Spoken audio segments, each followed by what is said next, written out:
Grief is such an overpowering emotion, especially after losing someone so close to you.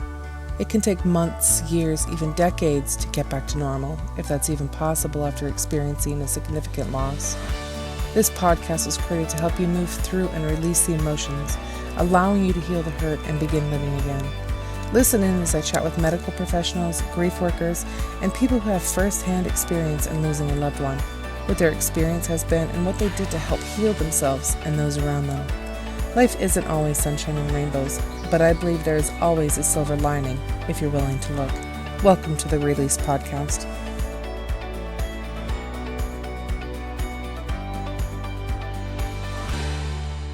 Hi, welcome to another episode of Release Grief Podcast. Today I'm here with Miss Kacia, and I am really excited for this episode. I'm excited for every episode. I don't know what it is about people coming on here and being vulnerable and sharing their stories with me, but I learned something from every special guest that I've had on here. And today I'm really excited to learn from Kacia. And thank you so much for being here. Thank you so much for sharing these moments of your life, these pieces with the rest of us. Thank you for having me. Absolutely. So I don't dive into a lot of the questions and stuff that you answered. I like to save that because otherwise I feel like I know things about you and I don't ask the questions that I need to. So can you tell me why you decided to come on this podcast that's all about grief, that's talking about grief? So it's kind of the story of my life. Okay. Yeah. So I grew up around a lot of death, and it's unfortunate, but it has shaped me into the woman I am today. And I have learned a lot over the many years of, I grew up in the 60s, and remember back then they used to have funerals, and then they would have funerals in your home. Yeah. So as a child, that was very traumatizing, but it was also a thing that I learned the most about being respectful of people. Yeah. And there had been many funerals that within our family that people had showed up, and then there had been no people show up. And so it was a difficult thing to learn at a very young age. My grandmother, who I spent a very lot of time with, she lost all of her children to cancer.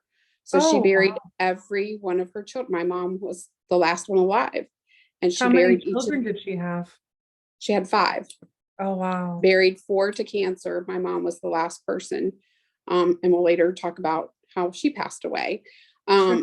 But they all had cancer. And I watched her mourn one child after another, And it really shaped me as a child, and knowing how to nurture people and how to be respectful of people, and learning about quality time at a very, very young age, and building relationships with people because, I could see that she had built lifelong relationships with people who came and cared about her. Yeah. And even in her worst days of grief, she had people who would stop in and, bring her dinner and take her out and try to keep her in good spirits and all of those things. And it was comforting, even though it was difficult as a child to process that. I came to a very quick understanding that when it happens like a domino effect, it's real, it's for real. And this is a big deal. Oh, yeah. It's a very big deal. So you made a statement that you were around death a lot. Like, what does that mean? Is it just like there was a lot of people in your family that were dying? Or were you like a child of someone that did death services? Or talk to me about that. So you're like, no. I'm a 3rd generation nursing. So my grandmother was a nurse. She was a caretaker for a lot of people. She even caretaked for her own children in their hospice needs. And then also my mom was a caregiver and a nurse, and I had gone through nursing school as well. So I feel like it's a little bit of generational, but just being, my mom was from a small family. My dad was from a very large family, but many things had happened, circumstances, had happened that you're when you're in a family that is large, more things are, a little more common. We had an accident in our family with some equipment, and somebody had passed away. We had also had some unexpected death, and cancer does run on both sides of my family. So we had some cancer deaths at a very young age. I lost a cousin at a very young age. Oh, wow. Which is very difficult. And processing that, I had a cousin who had cancer at the age of 2, brain cancer, and he's grown up having cancer, but being treated and being put in remission and those kinds of things. So, it comes from learning and weaving and going through emotional peaks and valleys. And, so I think I've just been so attuned to it as a young child, and my awareness was higher than most people. Right. And my ability to connect or to relate to other people is a wider cast, because I have lived it. And that's just been my experience. Not everybody ever goes through this experience in life until they do. Right. Usually later. Yeah. Yeah. Well, I mean, generally you think you try to protect your children from that, because this is the darkness of the world that you don't want them to see. Yes. And it has its place. It has its pros and its cons, just like every other thing in the world. But yeah, I'm so sorry to hear about all of that. That's a lot. It is a lot, but it also shapes me. Ahead. Yeah. Oh, I could imagine it might have molded me into an angry little person. Well, I've had my bitter days. Yes. It sounds like I could have, it was a lot. It is a lot. And sounds like your grandmother had amazing ways to cope with it, or ways to work through it, or something like that, to be able to go through that many. Is she still with us? No. Well, I'm going to just throw it out there. All of my family's gone. It's just me. I stand alone, but I'm a child of God, and I'm not alone. Absolutely. No, I don't believe that they leave us forever and ever and ever. I believe no. They're with us in spirit wherever we are, and all of those things. Yes. And so how many siblings do you have? I had one sibling, and she passed away, unfortunately, of a drug overdose. She had been on some pain medications, and led a troubled life, and she didn't take the best care of herself. She'd had some back surgeries and those kinds of things, and was out of work and just emotional. She was bipolar, and her mental health was just not healthy. And unfortunately, she overdosed from the pain medication.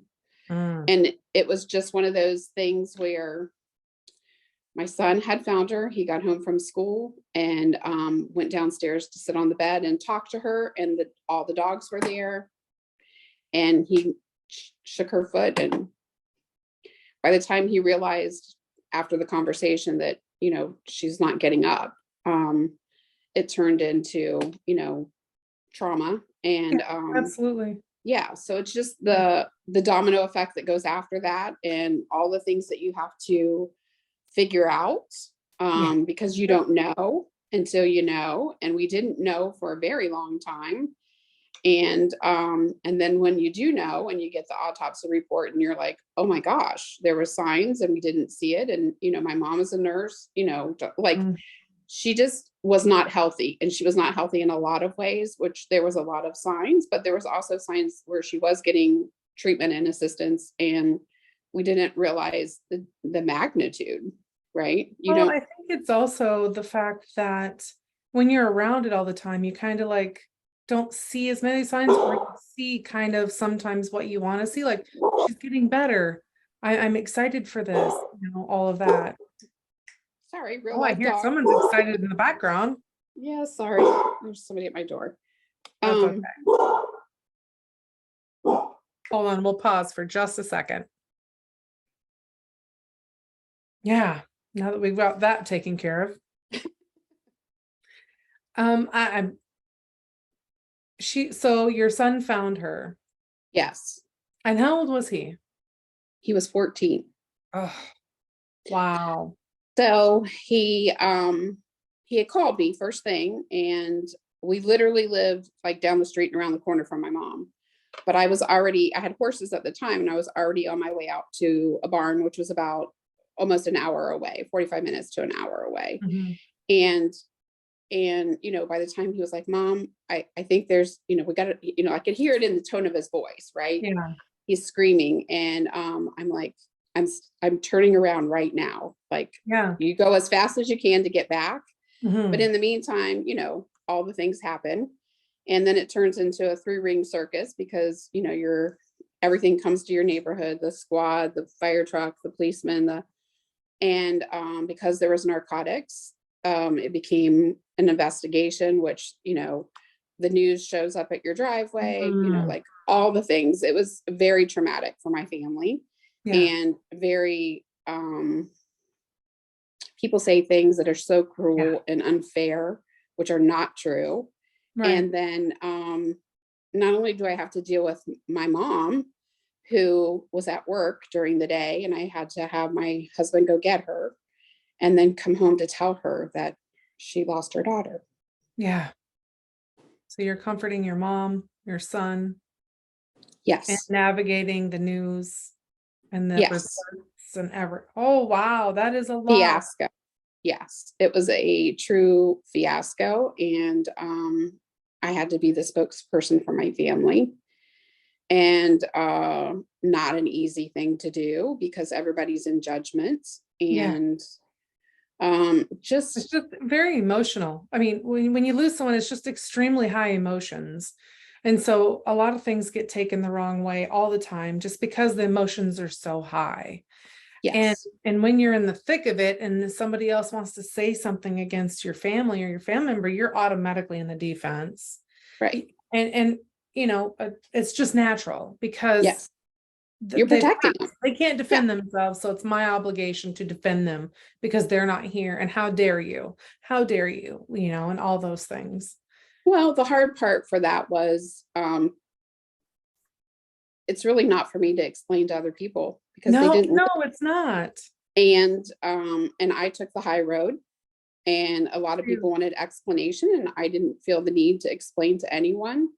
What was our family business was our family business. And could I educate people out of it? Absolutely. Did I choose that path? Absolutely. Did I learn from this experience and watching another mother grieve another child? Absolutely. There's just so many things out of control that you have to reel in and get control of. Yeah. And the first thing you have to do is be able to control yourself.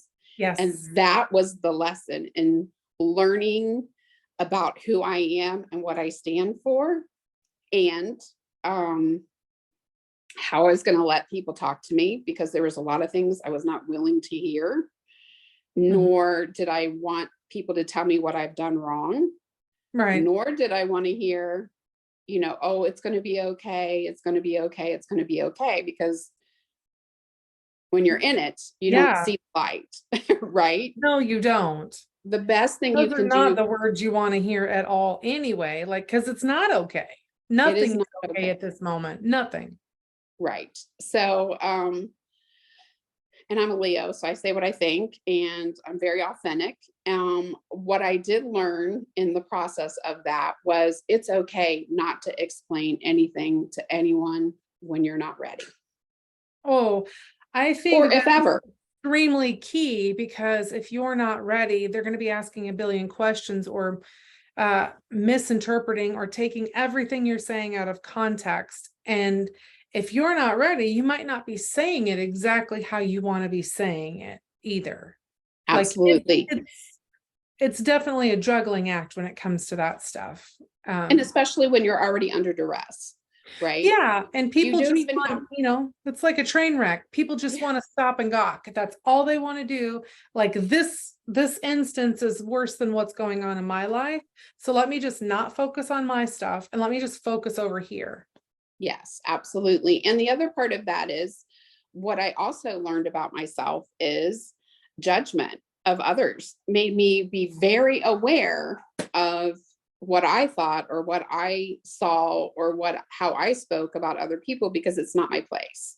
And I feel like one of the things that I learned the most is other people's opinion of you is their business. Is their And it business, doesn't not mine. matter in the long scheme of things.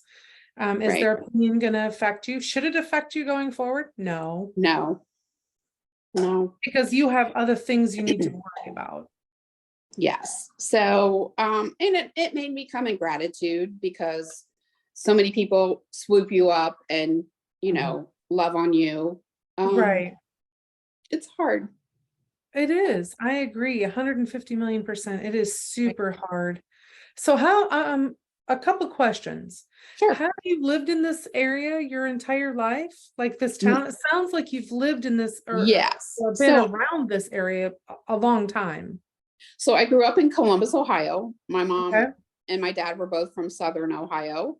Okay. But I currently live in Florida, and I'm happy here. I moved to Florida for a fresh start. And so I've been here 5 years, and I'm not leaving anytime soon. Gotcha.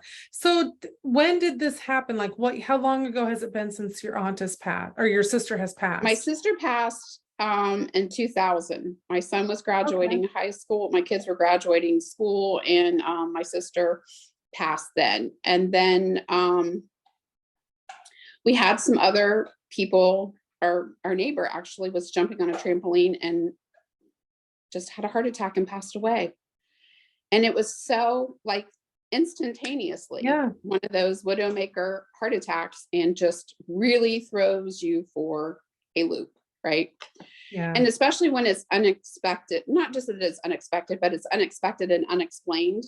You know what I mean? Like, because it's such a process to figure out later what happens, or all of the things, right? You just in the moment have to figure it out, right? You have to kind of go through the process of grief, which is stages, we all know, and you have to process it until you're ready to accept it, right? Because not everybody goes through acceptance, not everybody goes through anger, not everybody goes through not everybody gets to there, right? It takes work, and it's a process. And the more from my experience, I knew what to, like what I'm going to do to get through this. Yeah. Which I had a path and a plan. And I think because I had these experiences, I knew what to do. And I think a lot of people don't know what to do. I agree with that. They've not had the experience, so they don't know. You don't know until you know, right? And some people are kinder about it than others. And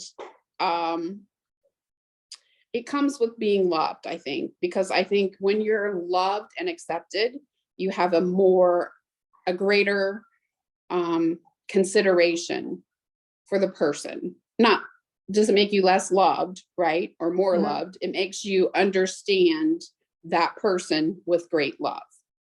The person that passed? The person that passed. Gotcha. With great love. Yeah, I think a lot of it comes down to, in my experience, in talking with people, is that it comes down to the relationship that you had with that person. If there was a bunch of guilt or a bunch of like pent up emotions, like if you were angry with that person to begin with, it's going to be a harder road, because now you have no one to vent that to. You can't make amends at that point unless, I mean, you can, but it's with yourself. You don't get forgiveness is for you, not for them. Absolutely. Correct.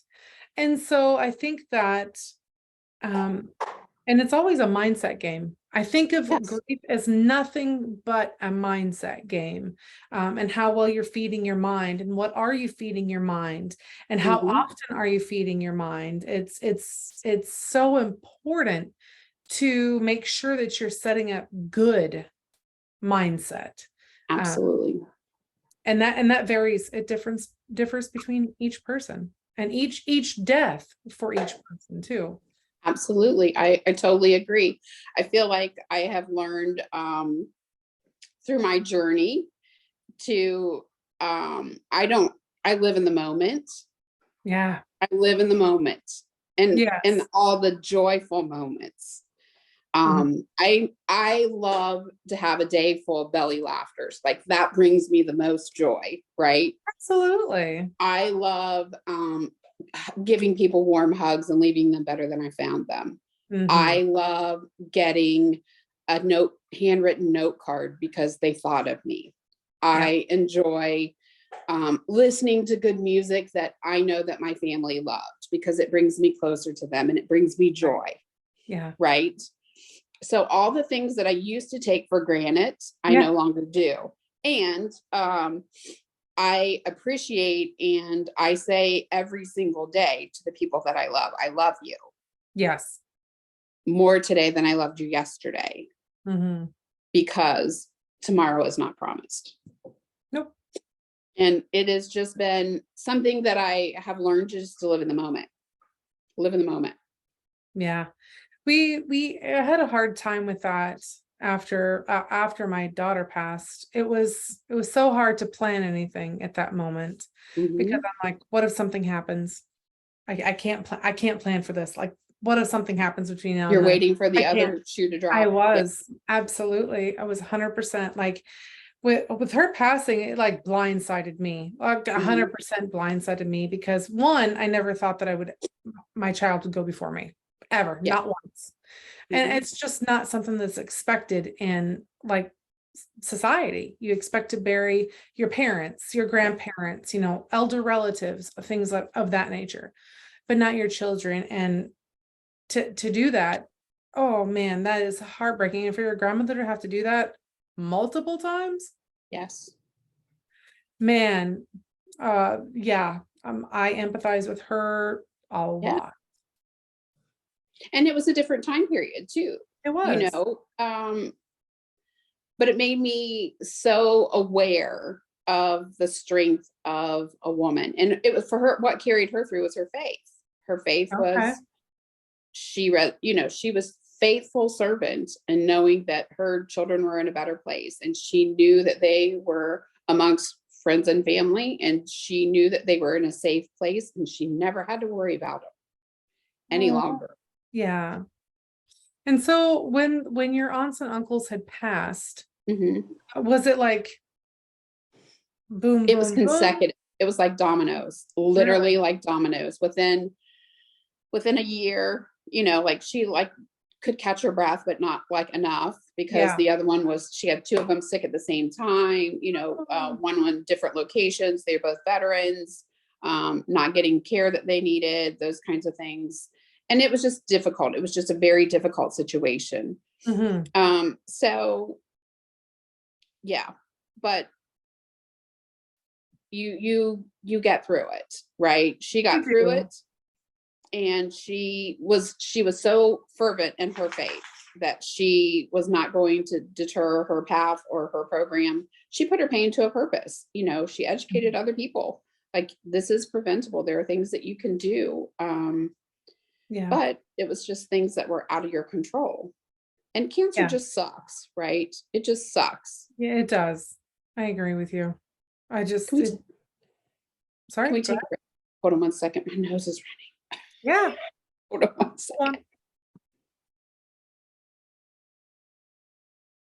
So tell me some of the things. I know you talked about your grandmother's faith. Mm-hmm. Tell me some of the things that have helped you with navigating all of this grief, all of this death that's been in your life. So let me just backtrack a little bit. My mom died next after my grandmother, Okay. or my sister died first, and then my grandmother passed. My sister died. My mom passed away. My mom, Hold on just a moment. Tell me the timeline in there. So like your what was it, your grandmother, your sister, your mom? yes. So my How many grandmother. years between them? Okay, so my grandmother died, and then it was 3 years, and then my sister passed away, Okay. and then um, So from 2000 to 2007, 7 years. Okay. My Okay. mom passed away. Pepper, get out of there. So my mom went in for a outpatient patient surgery and died in 17 days from a hospital acquired infection, which is so rare.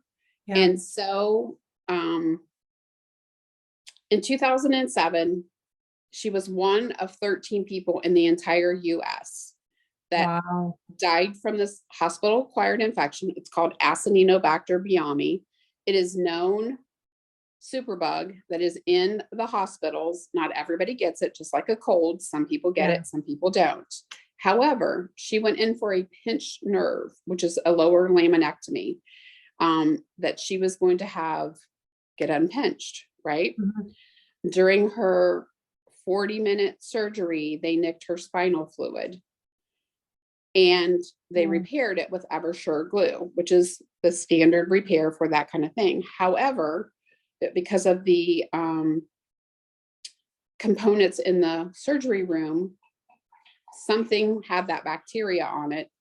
And then once it's in your blood, it's in your body, right? Yeah. And they went through all the protocols. Yeah. What was weird was my mom was the first person in for surgery and the last person out of recovery. I'm smart enough to know that something had gone wrong. Yep. And every time I'd ask to see her, they would say, but she's not waking up yet. She's just still having trouble with that anesthesia, blah, blah, blah, blah.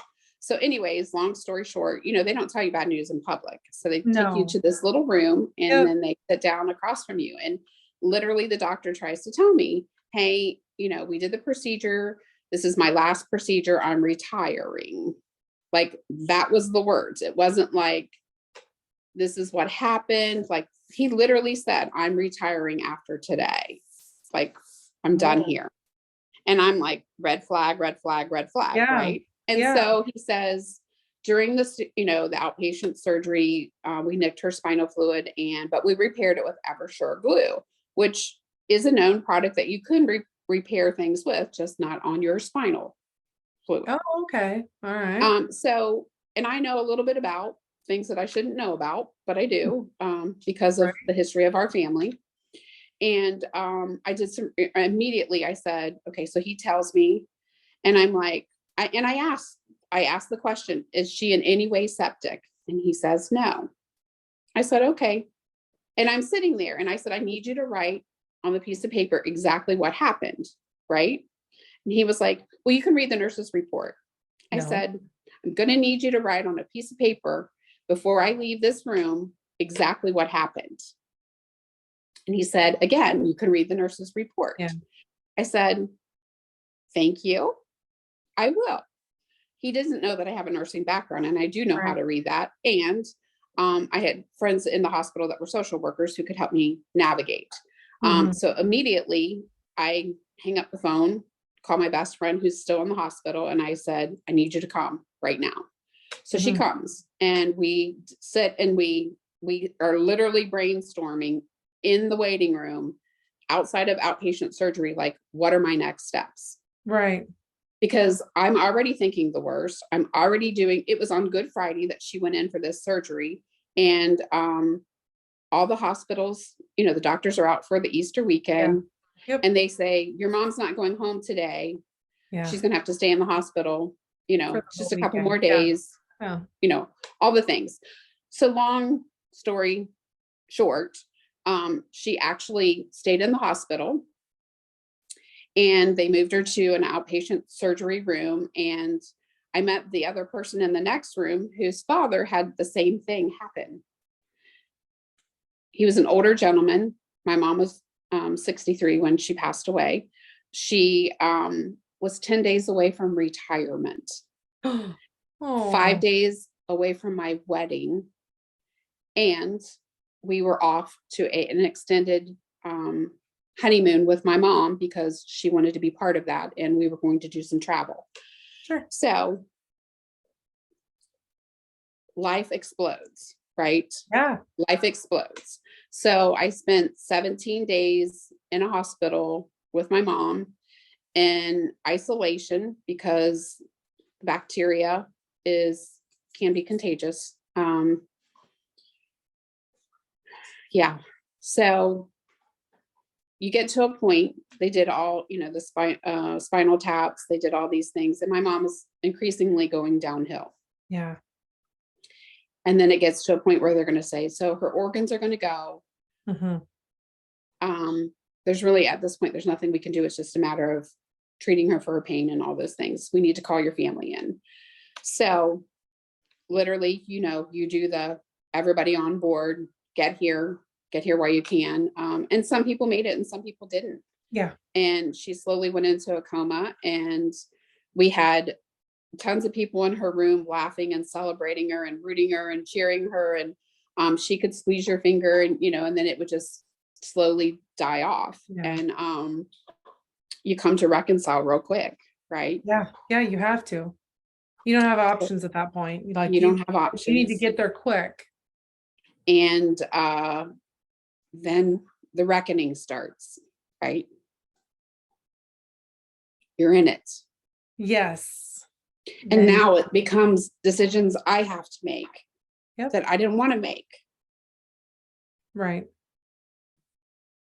But that you were not prepared to make at that moment anyway, because she wasn't supposed to be going then. She was supposed to be going to your wedding. She was supposed to be going on vacation. She was supposed to be going to on your honeymoon. Like she was supposed to be doing this. Life. Hiring. Yes. She worked 27 years as a nurse and never got one day of retirement, which is the hardest thing for me to swallow. Absolutely. Right. So she gave everything to her. She gave everything for everyone at any given time, and she got nothing in return. Nothing. Yeah. So I have a question on with her issue or with the surgery that she went in for. Was that a fairly common surgery at that time?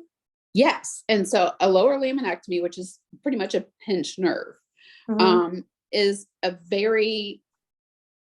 it's like going in and having your tonsils taken out. Really? Okay. It's a common procedure. It's very, very rare that the complications happened, and your risk level is so very low, right? It's just so weird that it was just circumstances after circumstances after circumstances. And really just the odds were against her. It was a holiday weekend. This doctor was going to retire. She was in a major hospital, which in a major city, which I didn't know then what I do know now, right? Now I know how to do the research on the hospital and find out the infection rate. What I didn't know then was, and this is all so let me finish the story. So she passed away. She passed away. Yep. Because she passed away at a different hospital than what she was in. We did move to a separate hospital for hospice. Yeah. But she had the surgery at a trauma hospital. We went to a different hospital who could do a little bit more for her. Anyways, so she passed in 17 days. Because it was so rare of what had happened to her, all of these infectious disease doctors are doing research and they're, doing their ground rounds. And so they talked to me about, hey, can we use your mom's body for research? Right. And I'm like, absolutely, yes. If it can help or educate other people, then absolutely, yes. The answer is yes. So immediately I have to decide do I want to put my pain into a purpose and educate people, or do I want to bury her and let her be a statistic? Right. And so these snap decisions that you have to make when your loved one dies, these are the ones that are the most crucial. Like this will change the trajectory of your life. Yes. And whichever one absolutely was a groundbreaking moment in my life. And not only can I say, I never wallowed in the fact that I stood alone. I wallowed in the fact that I had to make decisions that I didn't have all the information on, but I did the best I can under the circumstances, which I stand by all of my decisions, and I know who I am and I know where my mom is. So I'm good with that. I never had to coulda, shoulda, woulda. I never had to, I was definitive in my answer, and then I was going to use it for the good of the people. And I still feel that to this day. And new technologies have come along since then.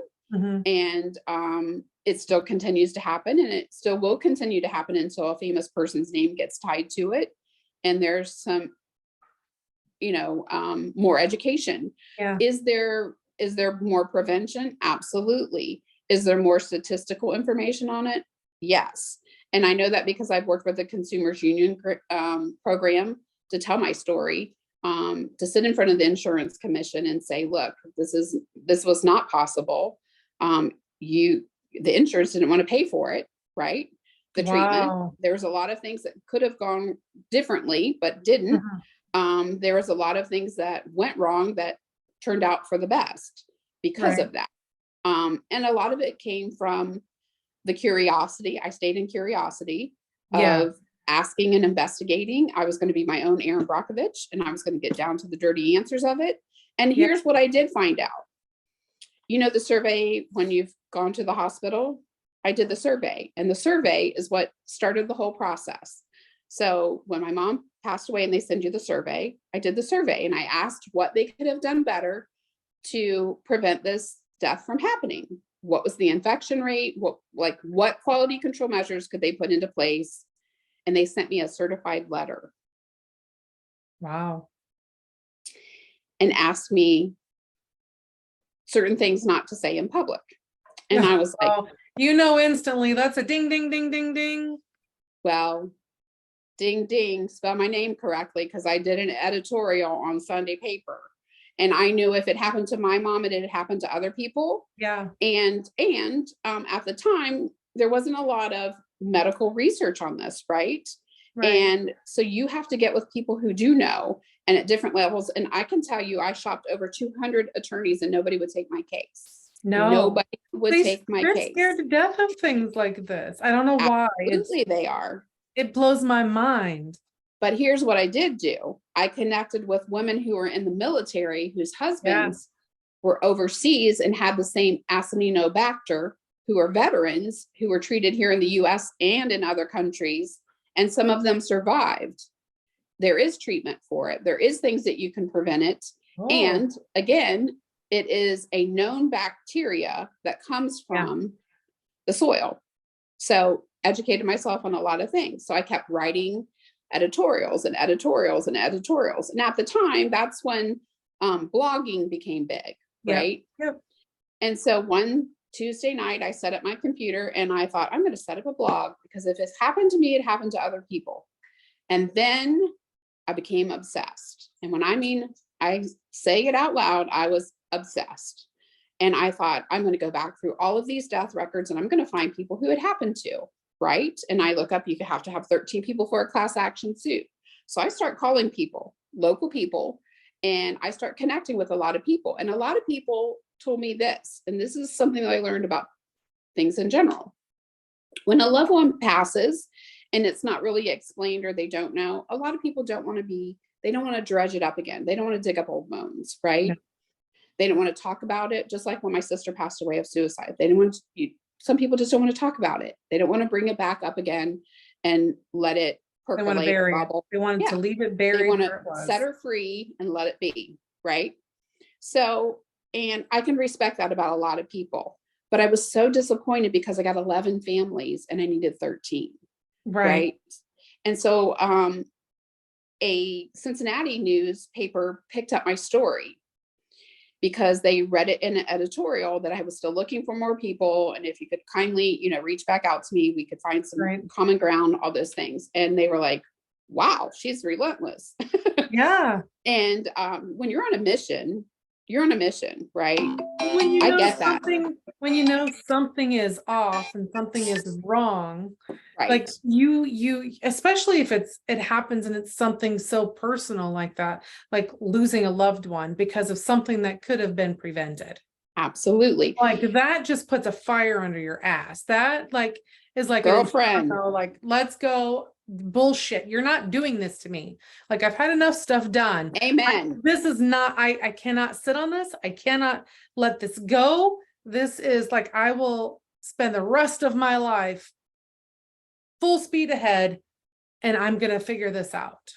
I'm with you. I'm all tense. I'm like, what'd you do? Yes, yes. So, and here's what I did do, and that really helped me. So I kept telling my story about how I was doing the survey, right? Yeah. And then I started looking for other people and finding common ground and everything. And the lady that I had spoke to you and said about, who was in the same hospital at the same time, she actually was, her father passed away shortly after my mom, and she had written me a card because she had read in the newspaper that my mom had passed away.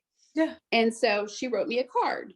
And then I realized, put the two and two together, and we met. And she happened to be a professor of law of Cincinnati College. Oh my gosh, amazing. God puts people in your path.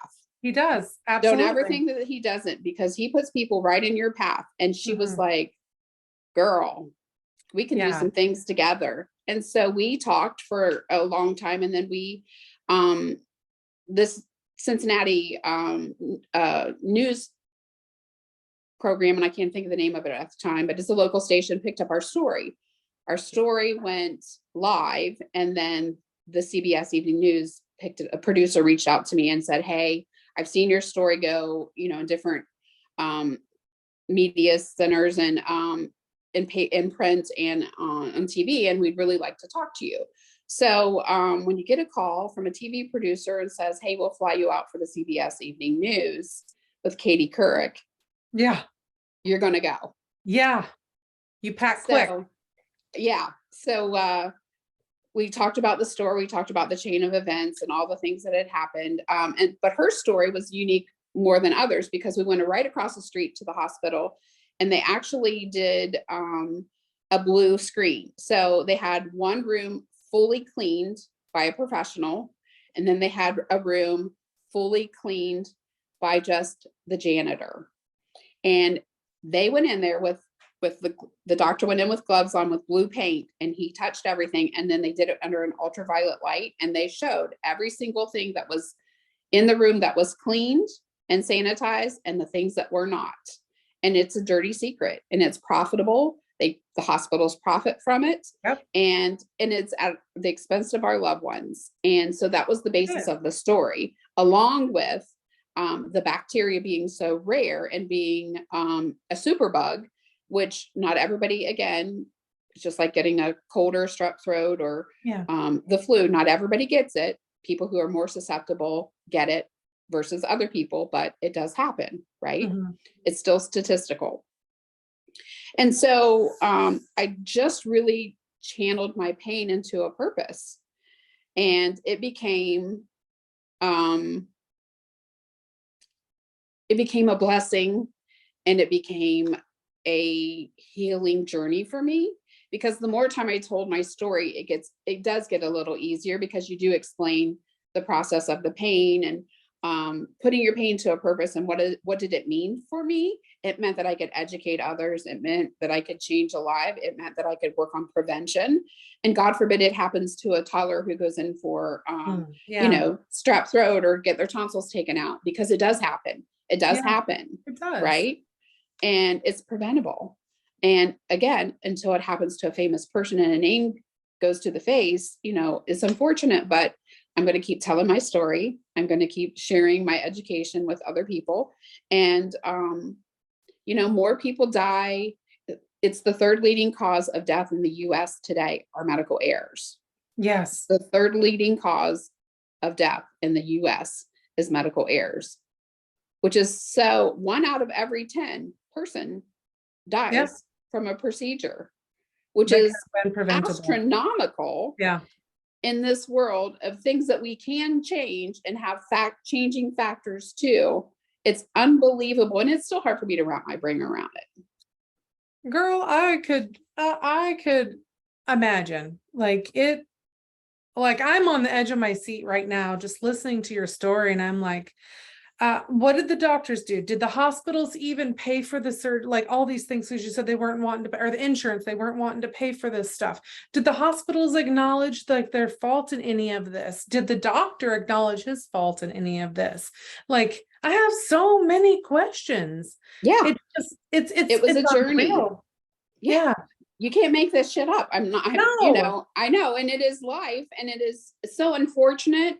And it is so hard for people to understand the magnitude of how my life changed, right? Right. The magnitude. It is Well, like me going to the moon are the yeah. odds, Yeah. right? Well, I mean, if you stop and think about it, it's easy to understand that it would change your life that much because you're losing all of these people. And now Yes. it comes down to your mom. And now it's like, what do I do now? Like, am I just gonna, Right. okay, let's one more to the books? Like, no, it's, especially when she went in for something that could have been prevented. It was a Yes. common surgery. And then the insurance didn't want to pay for it, all the things. What? Yeah. So they maxed out all of her short-term and long-term insurance. And this is what I did know. I did know that what they did was wrong. And when I did the survey and said, I Hold want to on. see a deep. Who did was wrong? What happened was wrong. So the insurance company didn't want to pay the insurance bill for the hospital. Okay. And, after you get the insurance bill, which is astronomical, Yeah. right? I'm like, they maxed out all of her insurance, and then they still sent me a bill. And Yeah. here's what I sent back. Here is my mom's address and the cemetery address, the plot number. Here's what you get. And then I wrote this little letter about, in the editorial, about this is the reason why she passed away. And then I put all the supporting documents that goes along with it, right? Mm-hmm. I put a nice little package together, and I sent them a certified letter. And they said, you will not see, this bill we'll take care of every bit of this bill. I And bet they did. to inconvenience you in any way, shape, or form. And they did send me flowers. Well, small blessings. But it's not about here's the thing. If you weren't a fighter like I am, how would you navigate that? Right. That's the thing. They're And taking advantage of people left and right all day long. Like people Right. that are in vulnerable states. Situations. Yes, Yeah. absolutely. And had I not been a fighter, and had I not taken no for an answer, I've met many people who have had Acinetobacter and survived. Yeah. But because their family educated themselves along the process and did the things and had the research, and there's so much more information now than there was when I was going through. Absolutely. But unless you're willing to fight the fight, right? And it's not easy to fight the fight. It's exhausting.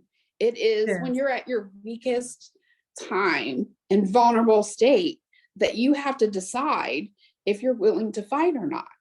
And I was willing at all costs to say, you're not going to do this to my mom. She deserved better.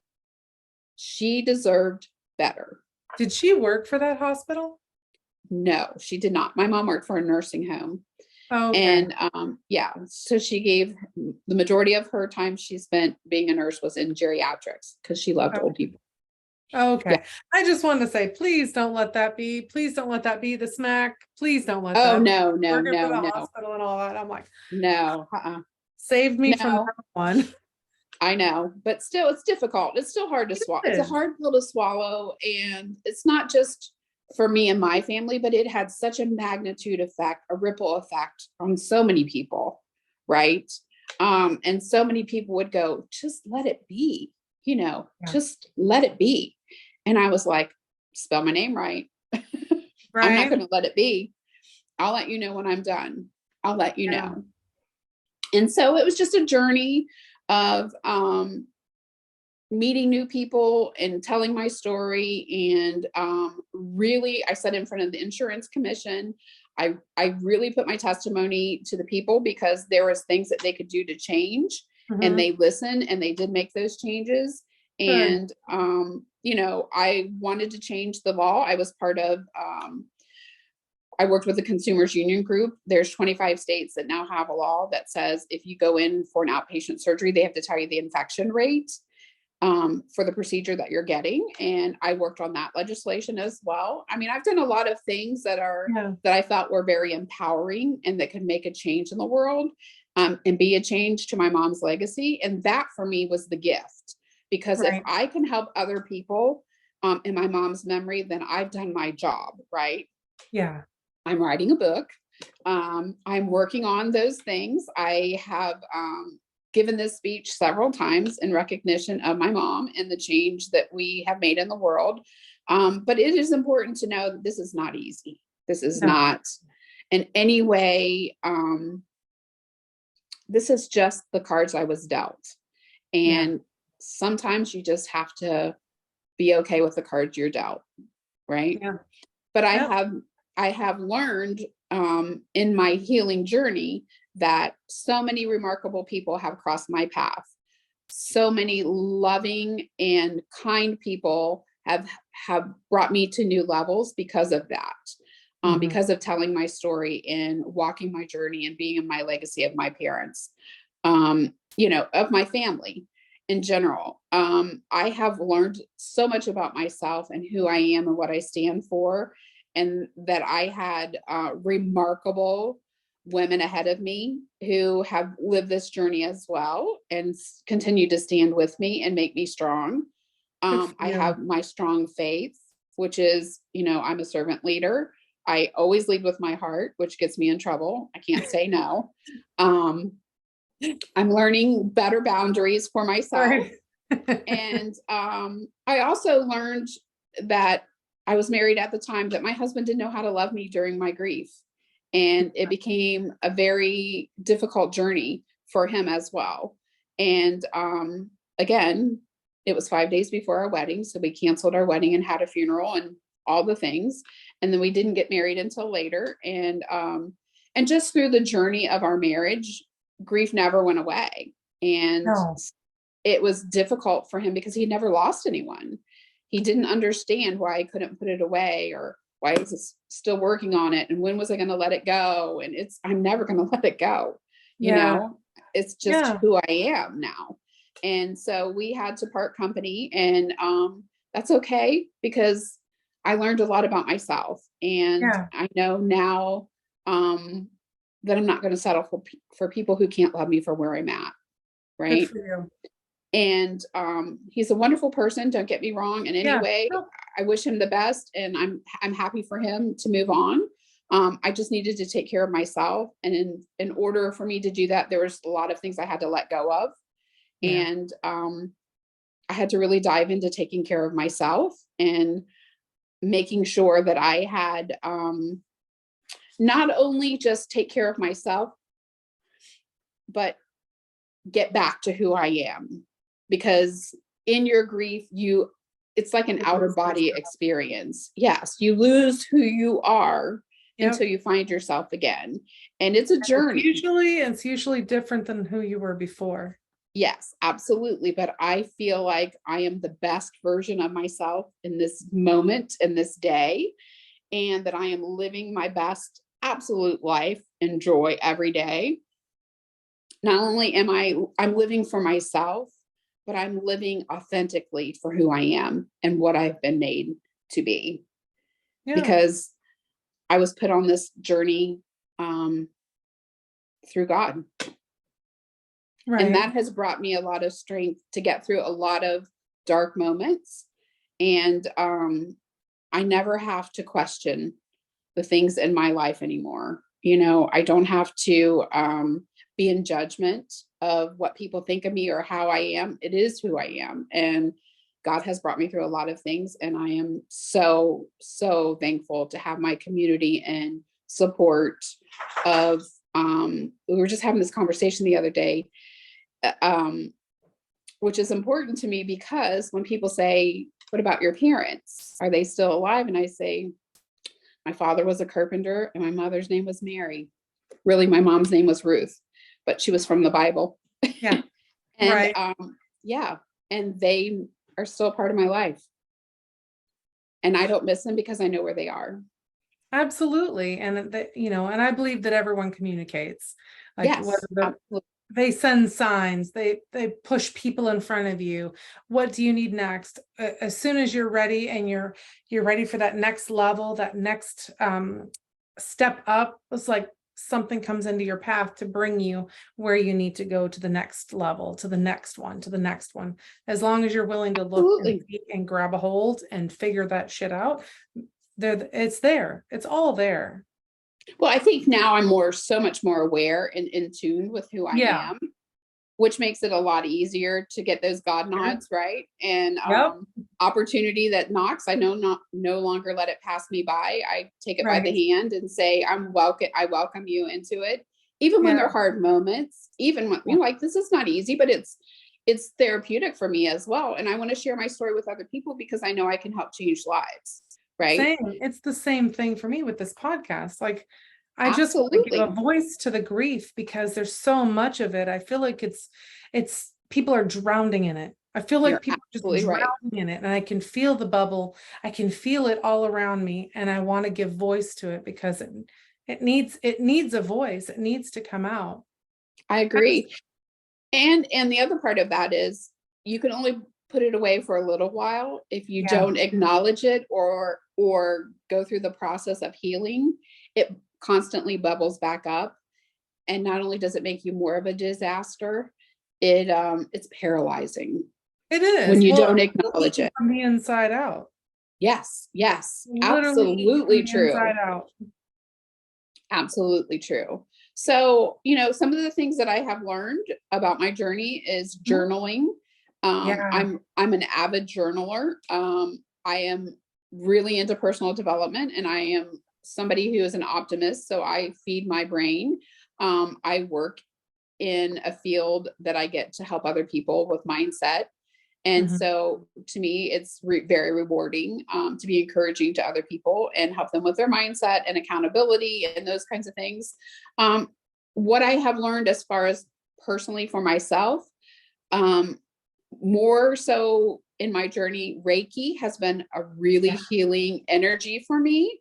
And it has brought me so much peace and tranquility in my life, where I used to have a lot of frustration and anxiety.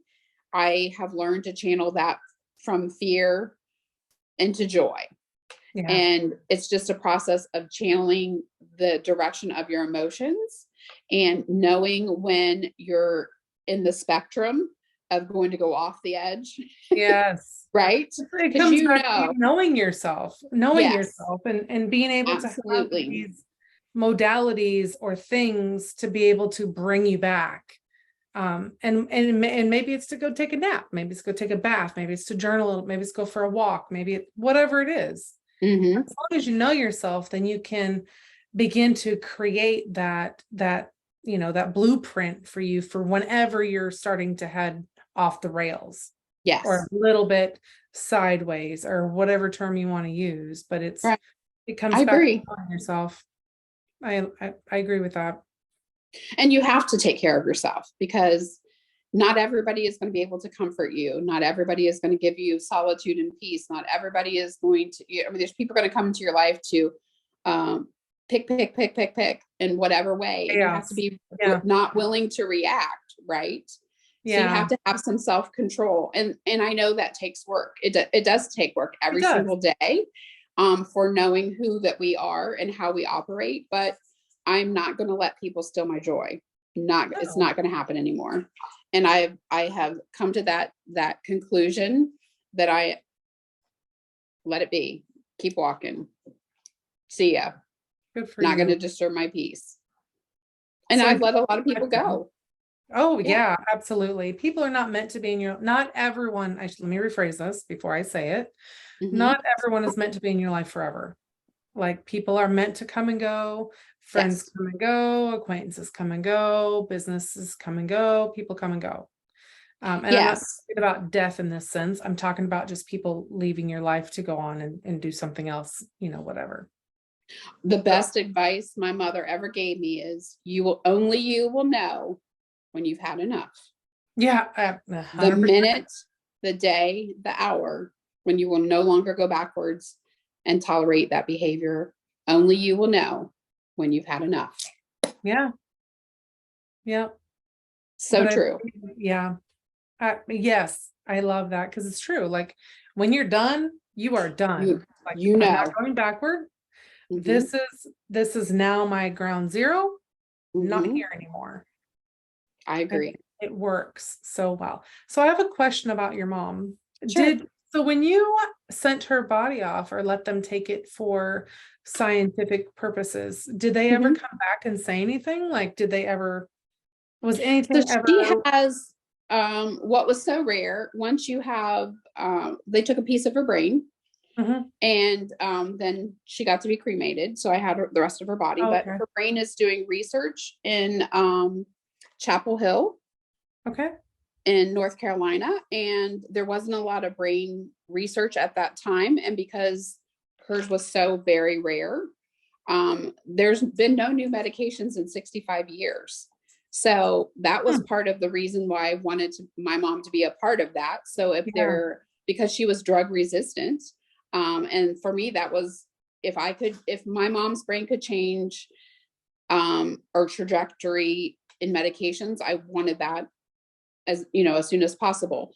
But there's a lot of things that were out of my control, right? You have to Mhm. write off a lot of things, and they don't give you all the discoveries and all the Yeah. things, but they do keep you updated.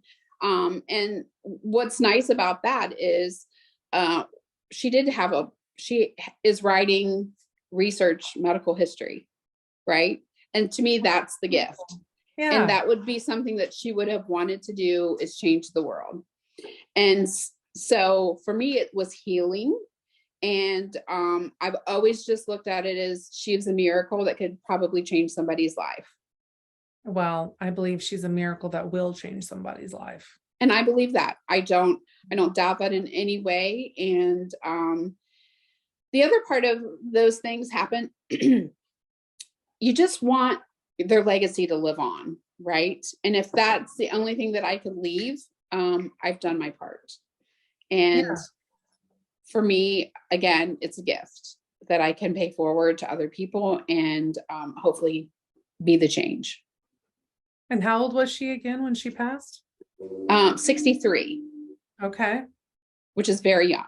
It's very young. That is, well, I mean, when you think about lifespans, you think that you're going to Yeah, live until, like, what is it? They tell you 50 is middle age. Well, that means you're going to true, live at least be 100. That right? doesn't happen that rarely happens, I should say. Yes, And so middle-aged, I think now, like with the time spans and stuff, is probably 35 to 45, yeah, if being realistic. So by the time you've hit 50, that's not right. that's not middle age. And I think about that a lot because everyone's like, well, I'm almost 50, I'm almost middle aged. And I'm like, honey, you've passed it middle aged, because unless you live to be 100, which a lot of Right. people don't, especially, with the issues and stuff that people are having these days and the mortality Sure. rates and stuff, like it just doesn't. And so I like to tell people to start moving now. If you're going to Yeah. do something, do it Do now. it now. Don't wait. I Don't wait always, till you're retired. Don't wait until, the Mhm. next day or the next moment, or when you have more money or when you have more time, or you're never going to have that. It's That's never going to why line I up live perfectly. in the moment. Yeah. And, people will laugh because I laugh at myself all the time, but I laugh because I'm joyful. And a Yeah. lot of people won't even share that emotion. I cry because I care. Yeah. I'm vulnerable because I get to. And Yeah. I live It's in a the moment. choice. Yeah, I You're absolutely live all in the moment. choices, and you get to choose every day when you wake up how you're going to tackle that day. Hmm. And a lot of people think that, well, if you're in grief, if you're fighting for all these things, then you must be sad and you must be angry and you must be teary and all these things. And it's like, well, there's a place for that. And sometimes I am. But sometimes, most times, I am not. Most Yeah. times I'm laughing and I'm joyful and I want to see my kids smile and my grandkids Hmm. laugh, and and like you said earlier, leave people better than when I found them. Yeah. But even Create a even in connection. grief, it's okay to Yeah, find joy. It is okay to laugh. It is okay to be fine one minute and be a wreck the next minute. it It is is. okay. it is what's best for you in that moment, right?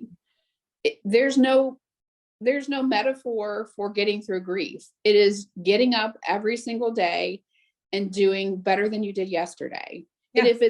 if it's one thing that you've done today is get up and make your bed, it's okay. You did the one thing. And if you have to crawl back in that bed and hide your head, it's okay. It And doesn't I've matter. done those. I've done those things, right? I wanted to just hide from the world. I want to get in my car and drive as fast as I can to get away from things. And then reality sinks in, like, where am I going? Like, what am I Right. doing? I'm It's gonna not have going to to help come back anything. sometime. I might as Yeah. well deal with it now. Yeah. And then you get that little tick, like, oh my God, what am I doing? Right. Right. Get back to reality and not hide in my grief. And that was one of the things that I thought if I just didn't say anything to anyone, it would just go away. Yeah. No. Yeah. I've learned from my own experiences, it doesn't just go away, No. but it gets easier to deal with the more I know myself and Yes. the more that I like focus on it and actively pursue it. Mm-hmm. Then it gets easier. Not easier, but it gets more bearable, I should say. Yes. Bearable. Yes. Yeah. Because some days it hits you like a Oh, a wave ton from of the bricks. ocean. It'll knock you over and, and you're not okay. Right. Yeah. And that's And then okay. right. And then you're like, okay, I can do this today. Right. I'm going to get up and put my big girl panties on up high, and I'm going to hold my head up, and I'm going to make it through the day. Even when I don't want to, I still do it. One foot in front And of the other. yeah, one foot in front of the other. And every day is a fresh start. You just have to get up and make it. Yep. I agree with that. I agree with that so much. I think a lot of people, especially, well, I think of the people that are not in the entrepreneurial space, Mm-hmm. the people that don't get the mindset work or don't do the mindset work like we do in this space, because mindset is, Every that's everything in the entrepreneurial world. But they're not doing the mindset stuff. A lot of people are not. And so I see them getting stuck in their grief, getting stuck in these moments, but like they want to move, but they don't know how, they don't know where, and they don't know what's stopping them. Well, I can relate to that a lot, because when my sister passed away, I lived in shame for a very long time. Yeah. I lived in shame because I didn't want people to talk bad about me. And I became physically ill Okay. because I let grief take over. Yeah. And I literally felt like, and I can explain this best as, I was lost at sea and nobody was going to throw me a raft. Yeah. That's how I felt. I felt like I was just dangling in the water and nobody was ever going to throw me a raft. And you know what helped me? I got up and I told my friend at work, I was like, look, I am lost in this dead sea and I just don't feel like doing anything. And she said, would your sister want that? Right. And I said, no, she was a fighter. And she said, then quit hiding and get fighting. Yeah. And those words rang so true to me. And the other part of that is she said she wouldn't, and again, you don't think about that in the moment, right?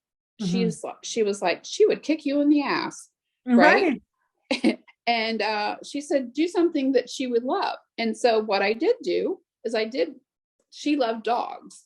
And so every year on her birthday, I always pick a dog rescue in her honor. And I buy a large amount of dog food that will get them through the year in my sister's memory, because to me, it was important to her. So that's how I still do it. I still pay it forward.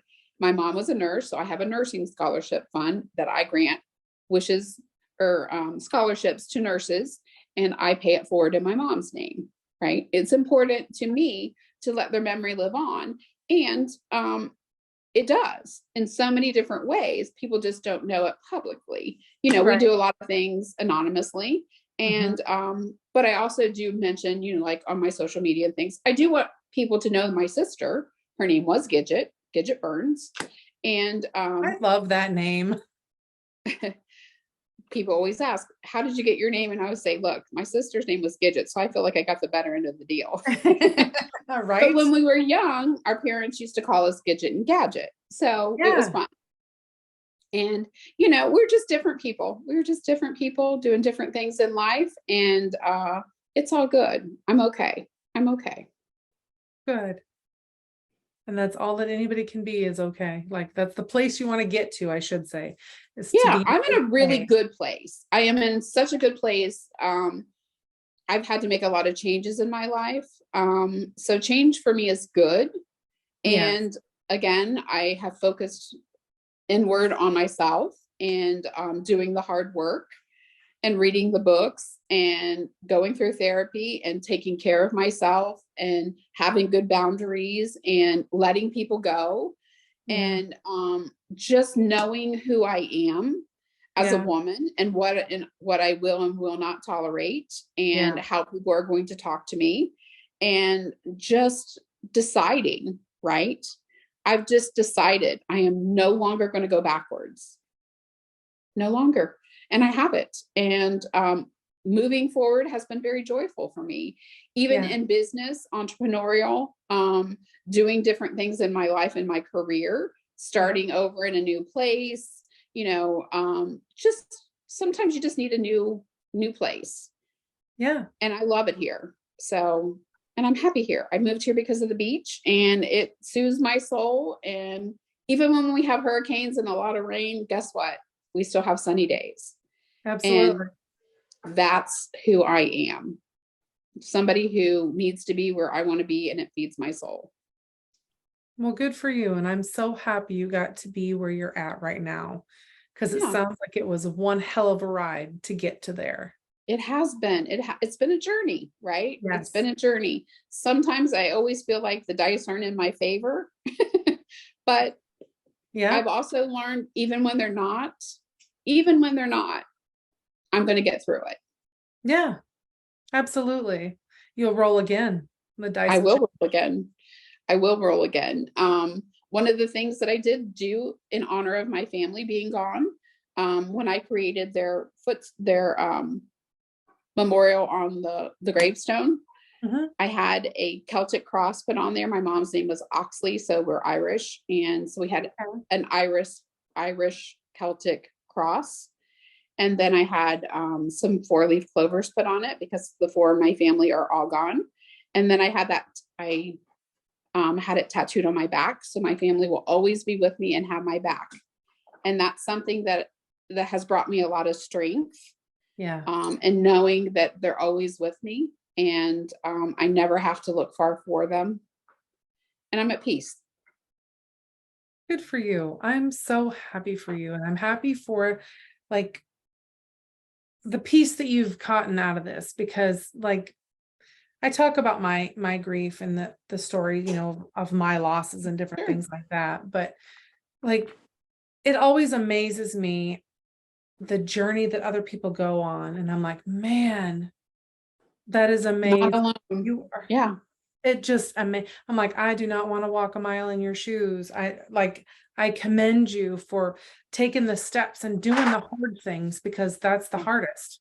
Like It is is hard. not bowing down to what people are expecting of you, but going forward and pushing for what you know is right, what you Yes. believe is right, and what you have determined is right, and what it's going to be for you.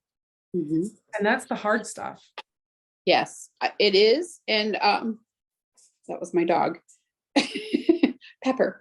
So, Here, I Pepper wants to be a part of this too now. yes, she was just giving me kisses. So it is what it is. She's crazy, but that's okay. What I have learned on my journey the most, again, like I had said, is finding peace within myself and being okay with the woman I am authentically and just living my best life. And I'm finding that joy. I'm doing the things. I am going to write my book this year. This year, Yay. I've put my pain to a purpose, and I know that I can help other people along the way and get to the point where I can do things again in Right. in memory of my family. And for me, that's the gift.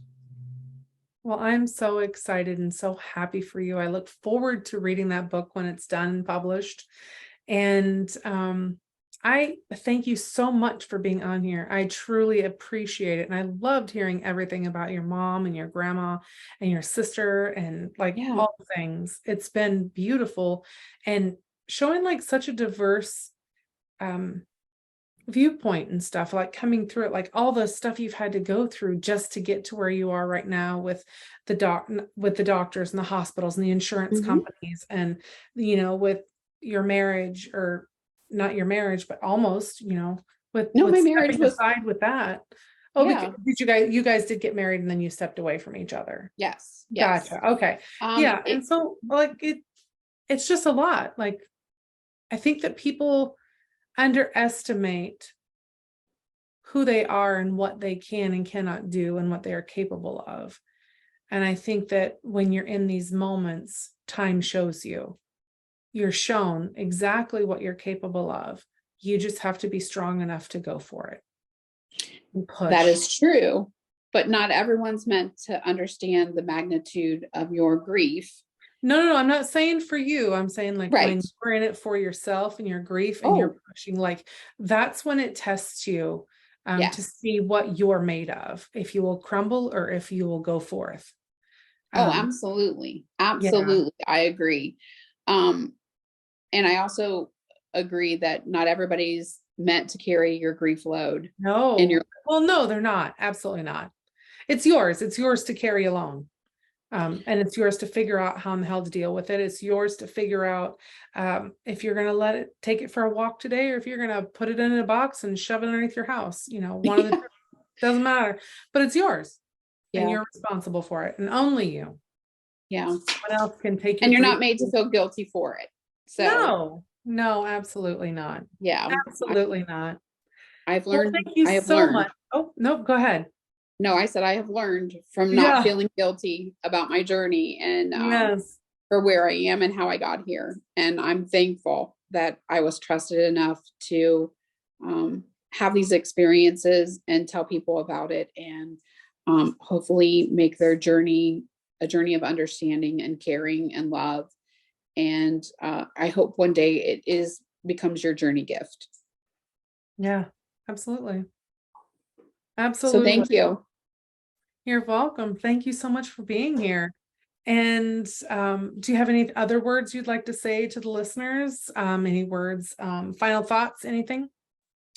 Final thoughts. I just think that whether you tell your story in person or in a book or in a journal, or you never talk about it to anyone, it's okay. If you choose to share your experience, I hope that it helps somebody else. And for the people who don't choose to share their experience, it's okay too. And sometimes if it's just words on a paper, those words have really big impact to a lot of people, and it could help somebody someday, whether you're writing a book or a journal or doing a podcast or meeting somebody that you never met before who asked about your family.